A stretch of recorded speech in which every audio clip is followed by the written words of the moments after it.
We're going to talk about some common things I've noticed while I review people's swim videos, and I just want to touch upon three of those. Just hopefully you find that useful.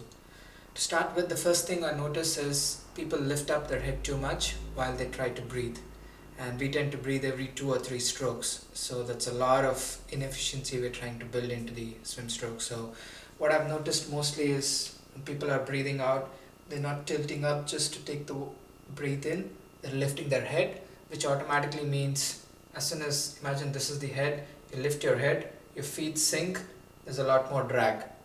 So the key thing there is to make sure that while we are getting this head up, just tilt, breathe in, head back in. No need to lift our head up, which automatically makes the legs sink, bit of momentum loss, more drag, and every 2 or 3 strokes you're putting a lot of effort to each time get into a good position, then again into a slightly bad position because of your head coming up and then going through. So key thing, just a little bit of tilt, go through and then breathe again. So that's number one. Second thing is the kick itself. Noticed a lot of people too much bend in the knees, and kicking makes a lot of splash, a lot of water splashing around, but definitely doesn't get you the necessary propulsion to push you forward. So the key thing is to just not too stiff, just stay relaxed, a little bit bend in the knees is fine, and just kick and try to keep your feet a lot closer as opposed to much wider.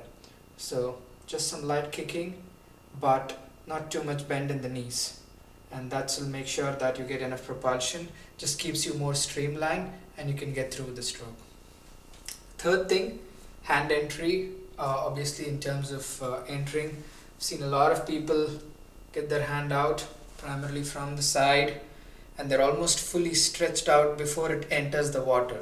So the whole idea there being get up, enter in, glide through and stretch inside the water so that you can get to stretch through. So while this hand is stretching, the other hand is really going through forward. So what I'm seeing quite a few people do is hands out, almost getting stretching outside, and there's no more to really stretch or finish the stroke. So key thing, hand entry in, glide through, finish. So we want to make sure that we're entering it inside and then stretch while the other hand pushes through, and make sure that you really finish your stroke and not lift your hand halfway through the stroke. So one of the cues is just make sure that you have your thumb pretty much graze past your thigh and finish the stroke strong while this is gliding through before the next one starts. So again, quick recap. 1. Head position while you're breathing out. Don't lift your head too much, just to the side enough so that your feet don't sink. Each time you lift your head, your feet will sink. Second one, kick. Not too much bend in the knees. Imagine this is our legs, so just keep it light, relax at the ankles. Too much stiff also causes a bit of cramps in the leg, cramps in the calf muscles, so just make sure you're nice and relaxed at the ankles and kicking from the hips. That's 2. The third one, obviously, the hand entry, going through, hands in, push through. Avoid just stretching outside the water too much.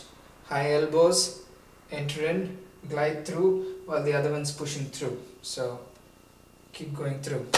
So hopefully you find these useful. We'll come back with some more tips in the next ones.